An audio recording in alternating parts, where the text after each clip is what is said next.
پہ کیا انفرادی اور اجتماعی طور پر یہ مقصد مختلف ہوتا ہے؟ پھر اس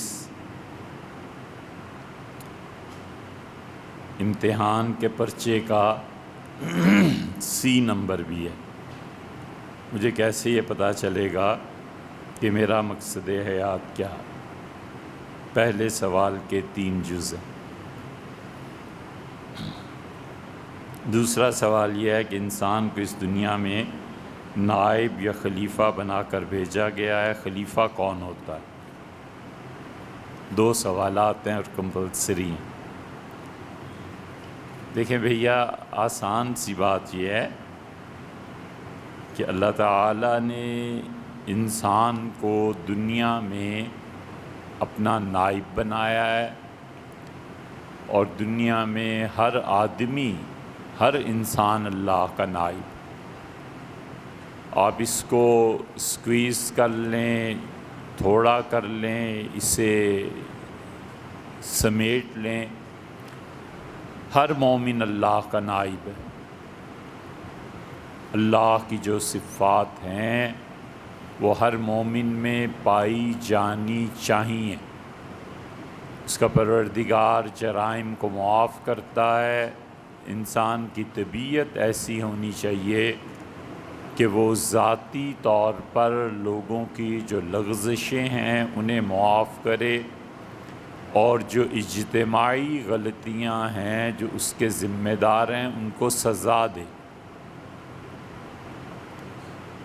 اللہ تعالی حکم ہے، اللہ عدل، پورا ترازو قائم کرنے والا ہے، اور انسان اللہ کے نائب ہونے کی حیثیت سے اپنے ساتھ بھی انصاف کرے، سوسائٹی میں بھی انصاف کرے، جہاں تک ہو سکے انصاف سے کام لے۔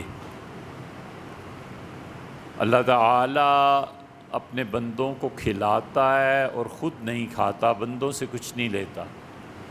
اسی طرح مما رزقناہم ینفقون، اللہ نے فرمایا جو چیز ہم نے دی ہے یہ خرچ کرتے ہیں، تو انسان کو خرچ کرنے والا بننا چاہیے، لینے والا نہیں۔ اللہ نے قوت دی ہے اور وہ کسی غریب، مسکین، اس کی زندگی قوت کے ذریعے سنوار دیتا ہے اور اس سے کچھ اجر، کچھ وصول نہیں کرتا۔ یہ اللہ کی نعمت۔ ایک جوان اللہ نے صحت اور طاقت دی ہے اور دیکھتا ہے کہ ایک بوڑھا آدمی سامان نہیں اٹھا سکتا، وہ کہتا ہے چچا یہ سامان کہاں پہنچانا ہے؟ وہ کہتے ہیں بیٹے اس گلی، یہ نکڑ، یہ موڑ، یہ میرا گھر پہنچا دیتا ہے، اور اس سے شکریہ کے لفظ بھی نہیں سننا چاہتا۔ یہ حقیقی نعمت ہے اللہ کی۔ اللہ نے کہا ہم کھلاتے ہیں لوگوں اور تم سے کچھ نہیں کھاتے۔ مہمان کی خدمت اور اسے کھلانا کیوں شریعت نے اتنا پسند کیا؟ رسول اللہ صلی اللہ علیہ وسلم نے جتنے اس کے فضائل بیان کیے ہیں، کبھی آپ اس پہ غور کریں، اور ویسٹرن کلچر آلموسٹ اس سے محروم ہے۔ وہاں یہ تصور ہی نہیں ہے، یو ایس اے میں، گریٹ بریٹن، کہیں تصور نہیں ہے کہ کوئی آدمی اپنے بال بچوں سمیت کسی کے گھر چلا جائے اور 1 ہفتہ مفت میں رہے، 2 ہفتے مفت گزار لے۔ ماں باپ کے ہاں چلا گیا اور 1 مہینے کی چھٹی تھی، سارا وقت گزارا بغیر پیسے دیے۔ یہ اللہ کی نعمت ہے اس مشرق میں کہ ہم بلا تکلف اپنے دوستوں کے گھر جاتے ہیں، چائے پیتے ہیں، کھانا کھاتے ہیں، جو مناسب حال چیزیں ہوتی ہیں۔ یہ اللہ کی نعمت اور اللہ کی خلافت، اور وہ ہم سے کچھ نہیں لیتا، اسے یاد بھی نہیں رہتا کہ میرا دوست کتنی مرتبہ آیا اور چائے پلائی۔ اسی لیے وہ اس وقت جب اپنے مہمان کو کھلا رہا ہوتا ہے تو اللہ اس سے خوش ہوتا ہے کہ میرے نائب نے میری نعمت کا، میری خلافت کا حق ادا کیا، کہ لوگوں کے حقوق پورے کیے اور خود کچھ نہیں لیا۔ ایسے ہی علم ہے، انسان کی جسمانی قوتیں ہیں، انسان کا رکھ رکھاؤ ہے، نفسیاتی مسائل ان کا حل کرنا بہت بڑی عبادت۔ ایک آدمی کو غصہ آیا ہوا ہے، آپ کو معلوم ہے کہ اسے غصہ ہے، اسے آپ کسی پارک میں لے گئے، بٹھایا، بات چیت کی، اسے احساس تک نہیں ہونے دیا کہ وہ جو نفسیاتی مرحلے میں تم مبتلا ہو نا، میں تمہارا یہ علاج کر رہا ہوں، یہ اللہ کی نیابت نہیں ہے تو اور کیا ہے؟ اللہ خوش ہوتا ہے اس لیے انسانوں کے ساتھ جو مما رزقناہم ینفقون، جو ہم نے دیا ہے وہ خرچ کرتے ہیں، سب سے بڑی نیکی یہ ہے کہ انسانوں کو ان کے نفسیاتی مسائل سے نکالا جائے۔ غربت، بھوک، فاقہ، یہ پھر دوسرے نمبر کی بات ہے کہ چلو وہ پیسے خرچ کر دیتا ہے، نہیں تو آدمی مانگ ہی لیتا ہے، لیکن غصے نے تنگ کیا ہوا ہے، اب مانگے گا کہاں سے جا کے کہ تم تھوڑی دیر اجازت دو میں تمہاری توہین کروں تاکہ میرا غصہ اتر جائے؟ یہ تو نہیں ہوتا نا۔ اس لیے انسانوں کو نفسیاتی مسائل سے بچانا، انسانوں کو شبہ سے بچانا، اتنی احتیاط رسول اللہ صلی اللہ علیہ وسلم نے سکھائی ہے کہ آپ بازار میں جا رہے تھے اور کسی آدمی نے پیچھے سے آواز دی اور اسے کہا ابو القاسم میری بات سنو، تو حضور صلی اللہ علیہ وسلم مڑے تو اسے کہا اللہ کے رسول آپ نہیں، فلاں جو جا رہا تھا اس کی کنیت ابو القاسم ہے، میں نے اس سے کہا تھا۔ تو آپ نے فرمایا دیکھو لوگو ایسے نہ کرو، منع فرما دیا کہ مطلب میں بھی ابو القاسم ہوں، ایک اور ابو القاسم ہے، کل کو مجھے پکارو تو اس کو مڑ کے دیکھنا پڑے، اس سے پکارو تو اسے۔ ایک آدمی پیچھے سے آواز دے رہا ہے، حضور اقدس صلی اللہ علیہ وسلم نے منع فرمایا، آپ نے فرمایا کسی کو ایسے بلاتے ہیں، اس کے پاس جا کے بات کرو۔ یہ ہمارے یہاں جو سوسائٹی کا زوال ہے اور مجموعی اعتبار سے انسانی اخلاقیات گری ہوئی ہیں، اس کا ایک مظاہرہ ہے کہ ہارن بجاؤ، اب بہرا آ رہا ہے، ویٹر آ رہا ہے، اسے آرڈر ہو رہے ہیں۔ کیوں بھئی، وہ بھی تو انسان ہی ہے نا، خود جا کے آرڈر دو نا، اٹھ کے پیسے خود جمع کراؤ۔ یہ ہمارے یہاں شاید اور 50 سال نہ آئے، لیکن یہ سب چیزیں ایسی ہیں جو انسان کو ذلت کا احساس دلاتی۔ ڈرائیور کہاں گیا ہے، اس کا کوئی نام ہوگا نا، وہ کیوں نہیں لیتے؟ بچوں ڈرائیور سے یہ بات کہہ دو، یہ بچوں کی تربیت میں بگاڑ پیدا کرنا ہے۔ بچوں انکل سے کہیں، بچوں یہ نام لے کے بیٹے فلاں کو کہہ دیں، یہ تربیت ہے انسانوں کی بنیادی طور پہ۔ تربیت رہی نہیں، تربیت کے جتنے مراکز تھے وہ سب ختم ہو گئے، اور رہی صحیح کسر وہابیوں نے پوری کر دی کہ انہوں نے خانقاہوں کو بلڈوز کر دیا اور کوئی اللہ کا بندہ چھوڑا نہیں، جہاں جا کر احساس پیدا ہو کہ یہ بھی انسان ہی ہے، لیکن یہ ایک کام کیسے کرتا ہے، ہم ایک کام کیسے کرتے ہیں۔ حضور اقدس صلی اللہ علیہ وسلم کے سامنے لوگ بیٹھے ہوئے تھے اور آپ کے پاس کھانا آیا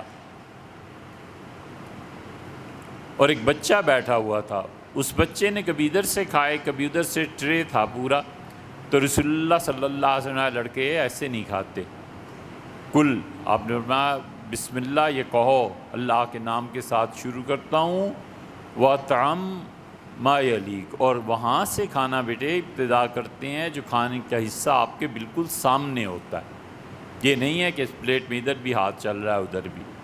پھر پھل آئے، جب پھل آئے تو اس بچے نے اپنے سامنے کا پھل اٹھا لیا، رسول اللہ صلی اللہ علیہ وسلم کا ہاتھ پکڑا اور ایسے پکڑ کے پھر فرمایا کھول دو، چھوڑ دو، اس کا ہاتھ چھوڑ دیا، یعنی یہ سمجھایا کہ پھل تو پھر جہاں سے مرضی کھاؤ، جو پھل تمہیں پسند ہے وہ لے لو۔ یہ رسول اللہ صلی اللہ علیہ وسلم نے تربیت کی ہے۔ تو انسان اپنی نیابت میں اللہ کی صفات کا مظہر ہے۔ اللہ کی سب سے بڑی صفت علم، اسے آ جاتا ہے، لوگوں میں مفت تقسیم کرتا ہے۔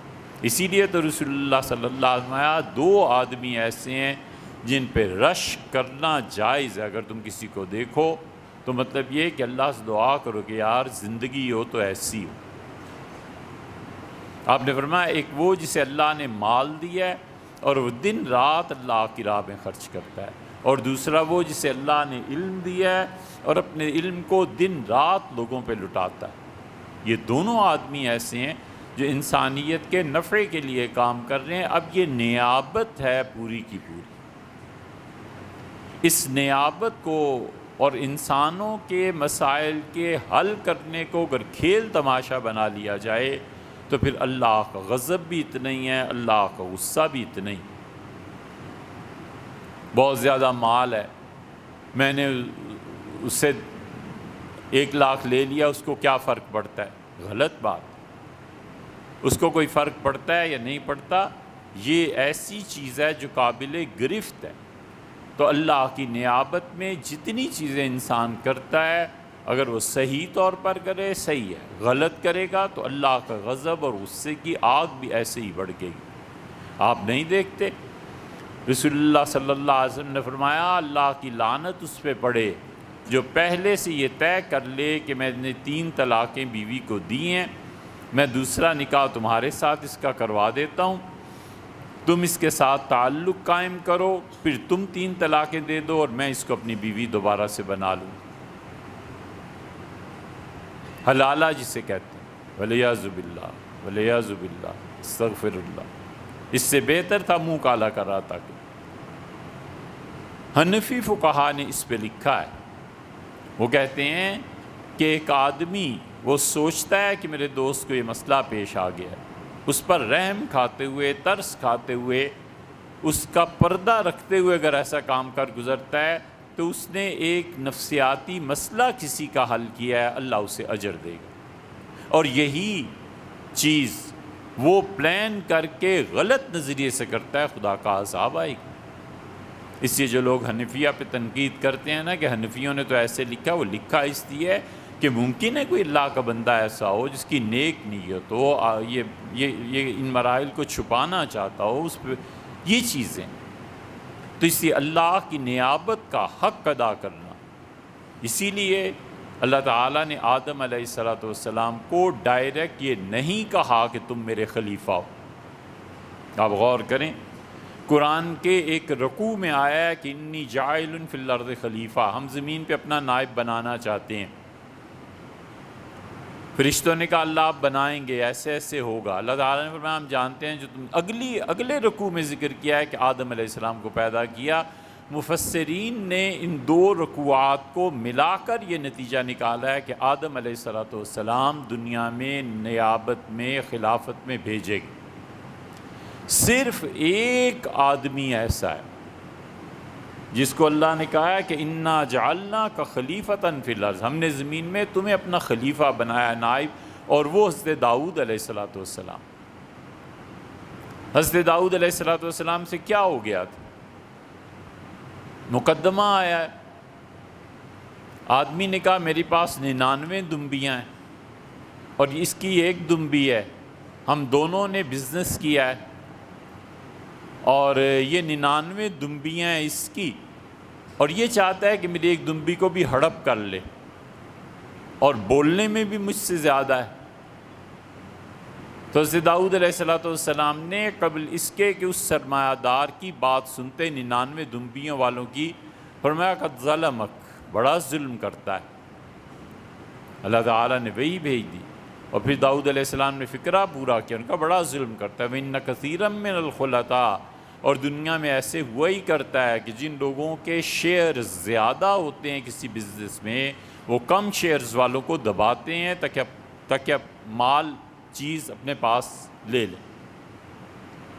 اللہ تعالیٰ نے فوراً وہی نازل کر، اور داؤد علیہ السلام کو احساس ہوا کہ میں نے دوسرا آدمی، خواہ وہ سرمایہ دار ہے یا غریب ہے، بہرحال کاروبار کا شریک ہے، اس کی سنے بغیر ایک زبان سے بات کہہ دی اور اسے ظالم ٹھہرا دیا۔ اللہ تعالیٰ فرماتے ہیں کہ فوراً انہیں احساس ہوا اور وہ سجدے میں گرے اور انہیں اللہ سے معافی مانگی کہ اللہ یہ بات مناسب نہیں تھی۔ اللہ نے فرمایا یا داؤد انا جعلناک خلیفۃ فی الارض، داؤد ہم نے تمہیں زمین میں اپنا نائب بنا کر بھیجا، لوگوں کے درمیان انصاف سے فیصلے کو۔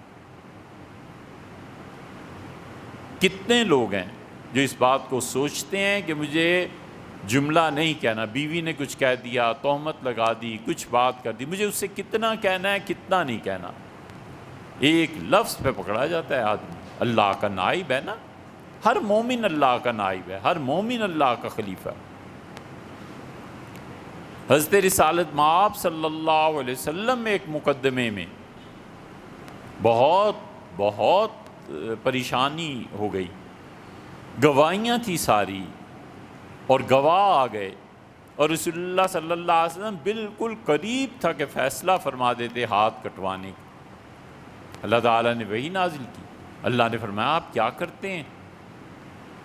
وَلَا تَقُلْ لِلْخَائِنِينَ خَصِيمًا، ان چوروں کے طرفدار مت بنیے۔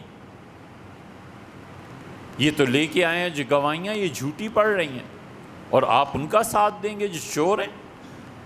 اللہ نے انصاف کا حکم دیا، اس لیے انصاف اپنی ذات سے، انصاف سوسائٹی سے، انصاف اپنے دوستوں سے، انصاف اپنے، اس کا سب سے اچھا حل یہ ہے کہ انصاف سے اٹھ کے رحمت پہ آ جائے۔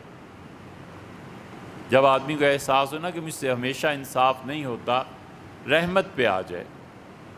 بس انصاف تو یہ ہے کہ میں نے 1 لاکھ دیا تھا، تم 1 لاکھ واپس کرو۔ رحمت اس سے بڑھ کے یہ ہے کہ اچھا یار جو تم کہتے ہو مان، 60,000 دی، اچھا چلو یار 60 سے، اللہ پورا کر دے۔ میں نے 1 تھپڑ مارا تھا، آپ کہتے ہیں 2، اچھا 2 مار لو، اللہ مہربانی کرے، کوئی بات نہیں، میری غلطی۔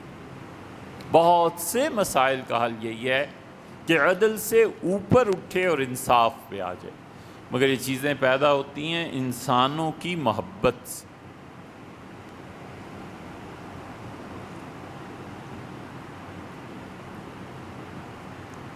بڑا مبارک ہے وہ جس کے دل میں اللہ نے انسانوں کے لیے محبت خود ہی ڈال دی۔ اس کے ٹھکانے کا کیا کہنا جس کو انسانوں سے محبت اللہ نے سکھا دی ہے، اور اگر نہیں ہے تو سیکھے۔ حضرت رسالت مآب صلی اللہ علیہ وسلم سیدنا حسن رضی اللہ عنہ کو پیار کر رہے تھے، بوسہ دے رہے تھے، پھر حسین رضی اللہ عنہ آ گئے، بچے تھے نا تو انہیں بوسہ دیا، اپنے پاس بٹھایا۔ ایک آدمی نے کہہ دیا اس کے اللہ کے رسول میرے 10 بیٹے ہیں، میں تو کبھی اتنا پیار نہیں کرتا جتنا آپ ان 2 کو چوم رہے ہیں، پیار کر رہے ہیں۔ حضور صلی اللہ علیہ وسلم، اللہ نے اگر تمہارے دل سے رحمت چھین لی ہے تو میرا کیا قصور؟ اپنی اولاد کے ساتھ، اپنی بیویوں کے ساتھ، بیوی کے ساتھ، سب کے ساتھ رحمت کے درجے میں آ جانا کہ آپ کچھ بھی کر لیں مجھ سے سوائے خیر کے اور کچھ، بس یہ ہے عظمت انسانوں کی، یہ ہے نیابت اللہ۔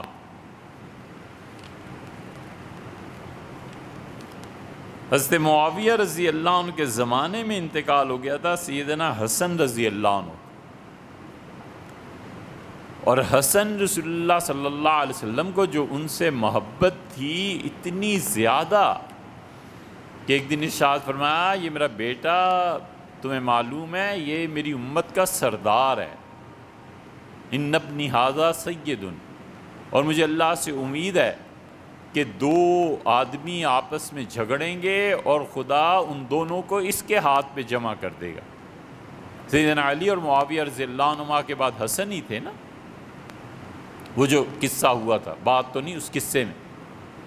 سیدنا حسن رضی اللہ عنہ کی تعزیت کے لیے حضرت معاویہ رضی اللہ عنہ خود مدینہ منورہ حاضر ہوئے اور آ کے اہل بیت کرام رضی اللہ عنہ سے تعزیت کی، یا پھر کوفہ، تاریخ میں دونوں طرح کی چیزیں، اور انہوں نے کہا حسین میں تمہارے بھائی کی ایک بات کہوں رضی اللہ عنہ، فرمایا ساری زندگی میں نے اس شخص کو کبھی غصے میں نہیں دیکھا، بڑے سے بڑے موقع پر بھی تمہارا بھائی اتنے ٹھنڈے مزاج کا آدمی تھا، صرف ایک بار جب لوگوں نے حد کر دی نا تو حسن تمہارے بھائی اٹھ کھڑے ہوئے غصے سے، اور ایک جملہ کہا، انہوں نے کہا میں اپنے دشمنوں کی مراد پوری نہیں ہونے دوں گا، یعنی میری مخالفت کی جا رہی ہے تاکہ میں غصے میں آ کے لڑ پڑوں، کچھ اور بات کروں، میں تمہاری مراد پوری کرنے والا نہیں، بس اتنا کہا۔ یہ انسانی مکارم ہے۔ اللہ کا نائب جب بنتا ہے انسان میں تو اس کی اخلاقیات پہ فرق پڑنا چاہیے. اگر نہیں پڑتا تو اس کا مطلب ہے وہ کچھ اور چیز بن جائے.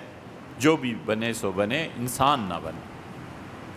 دوسری بات جس کے آپ نے 3 جز کی ہیں کہ انسان کے آنے کا مقصد کیا ہے.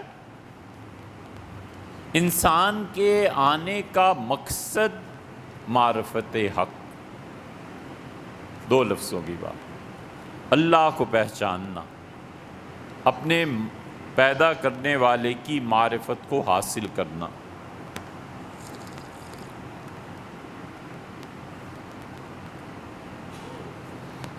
جو آدمی اس میں جتنا کامیاب ہے اتنا ہی اپنی مقصد حیات کو پورا کرتا. سیدھی سادی بات. یہ دنیا خدا نے کیوں بنائی ہے؟ آخرت کیوں بنائی ہے؟ ہم سب کو کیوں بھیجا ہے؟ اس لیے کہ دنیا اللہ کی نشانی ہے. اگر یہ دنیا نہ ہوتی تو کون خدا کو پہچانتا یار؟ کدھر جاتے؟ فرض کر لو اللہ روح کو پیدا کر دیتا اور خلا میں چھوڑ دیتا تو پھر کیا ہوتا؟ کچھ بھی نہیں. روح کیا کرتی؟ کیا چیز خلا میں دیکھتی؟ جیسے وہ کھوکھلی ہو جاتی ہے، خلا بھی کھوکھلا تھا. انسان دھواں ہوتا تو کیا کرتا؟ سوچنے کی باتیں ہیں. اس لیے دنیا اللہ کی نشانی ہے. قرآن بار بار دنیا کی چیزوں کہتے ہیں اس میں اللہ کی نشانی. اللہ کی نشانی کیا ہے؟ نشانی کا مطلب سمجھ میں آ جائے تو سارا مسئلہ حل ہو جائے. نشانی کا مطلب یہ ہے کہ ہم کسی کو کہتے ہیں کہ بھیا ہمارے گھر آنا. وہ کہتا ہے آپ کا جناب والا گھر کہاں ہے؟ ہم کہتے ہیں آپ میلوڈی سٹاپ پہ اتریں، اتنے نمبر گلی میں درخت لگا ہوا ہوگا، اس درخت کے ساتھ ہی دیکھیں گے یہ نمبر لکھا ہوا ہوگا، یہ درخت نشانی ہے میرے گھر کی. میرے پاس پہنچنا ہے، اس درخت تک پہنچنا وہاں سے. بس یہ دنیا نشانی ہے کہ اسے دیکھو مجھ تک پہنچو، اسے دیکھو میری معرفت حاصل کرو. اسی لیے انسان جب اس کائنات پر غور کرتا ہے تو ایک ایک چیز اسے پتہ دیتی ہے کہ میں اللہ کی نشانی ہوں. جب وہ سمندروں پر غور کرتا ہے اور دیکھتا ہے تو اس کا عقل حیران رہ جاتی ہے کہ اتنے بڑے پانی کے ذخائر، پھر انہیں میٹھا پانی، صاف شفاف پانی نہیں کیا. مہربانی کی صاف پانی ہوتا، پینے کے قابل سمندر کا پانی ہوتا تو اتنی سڑانڈ پیدا ہوتی، دنیا بو سے بھر جاتی اور انسان حیوان کوئی زندہ نہیں رہ سکتا تھا. کمال ہے اس ذات کا کہ اس نے نمک بیسٹ پریزرور اس میں ملا دیا. چاند کو دیکھتا ہے، تاروں کو دیکھتا ہے، چاند کے گھٹنے بڑھنے کو دیکھتا ہے، حتیٰ کہ اپنی تخلیق پر غور کرتا ہے. اور اللہ نے چیلنج کیا ہے. اللہ نے فرمایا فرأیتم ما تمنون، تم نے کبھی غور نہیں کیا کہ تمہارا جو آپس کا ملاپ ہوتا ہے. اور پھر فرمایا انتم تخلقونہ ام نحن الخالقون، اس کے نتیجے میں ہم تمہیں پیدا کرتے ہیں یا تم خود ہی پیدا ہو جاتے ہو؟ اگر ہم نہ پیدا کریں تو پھر کیا ہو؟ 3 چیلنج کیے ہیں سورہ واقعہ میں. اللہ نے فرمایا فرأیتم الماء الذی انتم تشربون، پانی پہ کبھی غور تم نے کیا ہے؟ اانتم انزلتوہ من المزن ام نحن المنزلون، بادلوں سے تم اسے نیچے بھیج دیتے ہو پینے کے لیے یا ہم بھیجتے ہیں؟ وَلَوْ نَشَاءُ لَجَعَلْنَاهُ أُجَاجًا، اور اگر ہم چاہیں تو بادلوں کا پانی بھی اتنا کڑوا ہو جائے تم نہ پی سکو، ہمارا کیا بگاڑ سکتے ہو؟ اور کمال کا چیلنج کیا. اللہ نے کہا اچھا میں نہیں ہوں. کمال ہے یار. ویسے اس چیلنج پہ سب چیلنجز حتیٰ کہ قرآن والے بھی ختم. فرمایا تم نے کبھی غور کیا ہے تمہارا عزیز کوئی مر رہا ہوتا ہے، تم سب اس کے پاس ہوتے ہو، اور ہم اگر چاہیں کہ اس کی جان نکال لیں تو پہلی بات تو یہ ہے کہ نحن اقرب الیہ منکم، میں اس وقت مرنے والے کے تم سے زیادہ قریب میں ہوتا ہوں. بیوی ہے، بچے ہیں، بہن بھائی، اولاد سب کھڑے ہیں.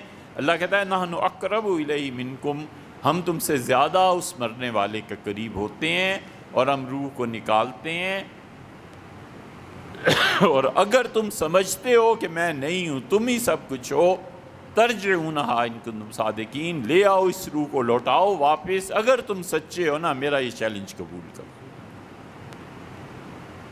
قیامت تک کوئی قبول کر سکتا ہے اس؟ اللہ کہتا ہے میں نہیں ہوں، تو تم لے آؤ نا روح کو، پھر کدھر چلی جاتی؟ تو اس لیے یہ سب چیزیں اللہ کی نشانیاں ہیں۔ جب آدمی ان پہ غور کرتا ہے اور فطرت ٹھیک ہو، یہ فطرت کو جو چیزیں مسخ کر دیتی ہیں نا، ان سے بچنا چاہیے۔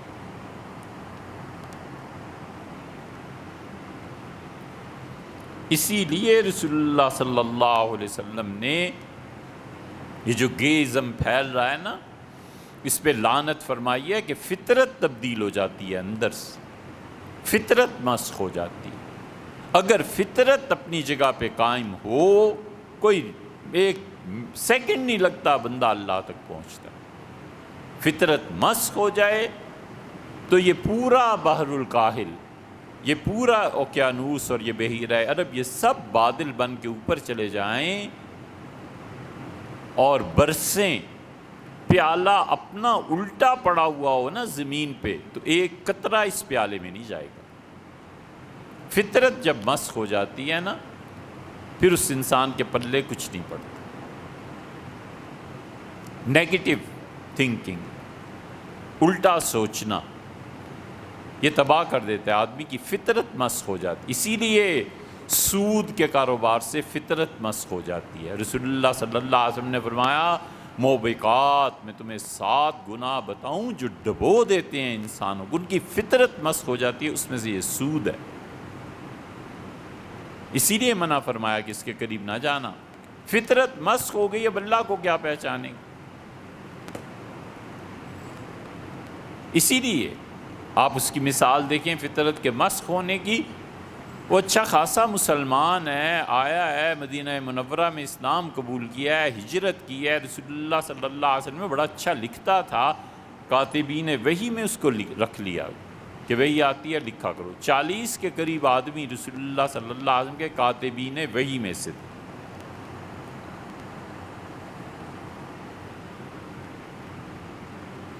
سورہ مومنون کی آیت نازل ہوئی، اللہ تعالیٰ نے فرمایا کہ تم دیکھو ہم کیا کرتے ہیں، ہم ابتدائی مرحلے میں بچے کو بناتے ہیں، پھر اس کی ہڈیاں ہوتی ہیں، فَقَسَوْنَ الْعِظَامَ لَحْمًا، پھر اس کا گوشت تیار ہوتا ہے، پھر وہ خون بنتا ہے، خون سے گوشت ہوتا ہے، گوشت کو ہم ہڈیوں پر چڑھاتے ہیں، ثُمَّ أَنشَأْنَاهُ خَلْقًا آخر، پھر فائنل ٹچ اس بچے کو دیتے ہیں، آخری، تاکہ اب وہ تیار ہو کے دنیا میں جائے۔ یہ آیت بڑی زبردست عربی ادب کے اعتبار سے، وہ بھی ادیب تھا، اس نے جب یہ آیت سنی اور حضور صلی اللہ علیہ وسلم لکھو انشأناہ خلقا آخر اور فائنل ٹچ، اس کا فتبارک اللہ احسن الخالقین، کیا ہی برکت والی ہے اللہ کی ذات، اے نبی صلی اللہ علیہ وسلم جو ان مراحل سے گزار کے بچے کو کہاں بچے کی ابتدائی اور کہاں آخری۔ حضور صلی اللہ علیہ وسلم لکھو فتبارک اللہ احسن الخالقین، یہ وحی ہے، اسے لکھ دیا، اور اب فطرت مسخ ہوئی نا، جب ہٹا وہاں سے تو کہنے لگا کہ یہ تو میرا فکرہ تھا، انہوں نے لکھوا دیا، اس کا مطلب ہے اپنے پاس سے قرآن گھڑتے ہیں، یہ پہلے میں نے بولا پھر انہوں نے بولا، اوفو یہ قرآن تو سارا ایسے گھڑا ہوا ہی ہے۔ چلا گیا مکہ مکرمہ راتوں رات اور جا کے کہا معاذ اللہ یہ لوگ بے وقوف بنے ہوئے ہیں، وہ تو اپنے پاس سے گھڑ گھڑ کے میرا فکرہ اچھا لگا، وہ کہا قرآن میں شامل کر دو، یہ وہی ہوگی۔ اللہ تعالیٰ نے بڑی سختی سے تردید کی، اللہ نے کہا ہم اس سے نبٹ لیں گے جو میرے کلام کے متعلق یہ کہہ رہا ہے کہ ایک بشر کا کلام۔ موت آئی، مر گیا۔ اہل مکہ میں جو چیزیں باقی تھیں حضرت ابراہیم علیہ السلام کے زمانے میں، ان میں سے تدفین بھی تھی، دفن کرائے۔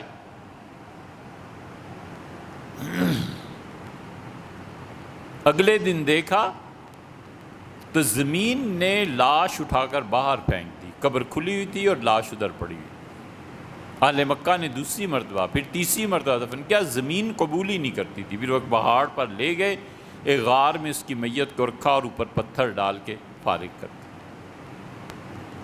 اس لیے یہ جو اللہ تعالیٰ نے انسان کو مقصد دیا ہے نا، فطرت اگر ٹھیک ہو، معرفت حق ہے، بس اللہ کی معرفت ہے۔ اسی لیے قرآن بار بار آپ دیکھیں نا، کہتا نہیں ہے ہم نے آسمانوں کو اور زمین کو پیدا کیا بالحق، سچائی کے لیے۔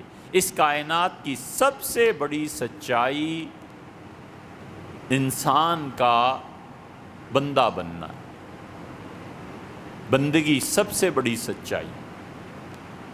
اور اگر اللہ کی جہت میں ہے، اللہ کی طرف ہے، تو سب سے بڑی سچائی اس کی پاک ذات ہے، اس کے سامنے کوئی نہیں ہے۔ یہ جتنے صوفیہ، قادری، چشتی وغیرہ وغیرہ وحدت الوجود کے قائل تھے، وہ کہتے تھے اپنی جان کا اثبات کرتے ہوئے حیا آتی ہے کہ اللہ تیرے علاوہ کائنات میں کوئی نہیں، بس تو ہی ہے، ہم سب تو کچھ بھی نہیں۔ امید ہے نمبر پورے ملیں گے۔ اچھا بھائی، کیا فرمایا عمر صاحب؟ بزنس والے کو اللہ تعالیٰ جلد صحت یابی عطا فرمائے۔ ضرور، اللہ تعالیٰ سب کو صحت سے نوازے بھائی، اللہ تعالیٰ جسمانی روحانی ساری بیماریاں دور فرمائے، اللہ تعالیٰ ہم سب کو ان نفسیاتی مسائل سے نجات دے، اللہ تعالیٰ رحمت فرمائے، اللہ کرے ڈاکٹروں کو توفیق ہو کہ صحیح تشخیص کر سکیں، اور ان دوائیوں میں بھی اللہ برکت دے جو دوائیاں اس نے اپنی خلق کے لیے پیدا کی۔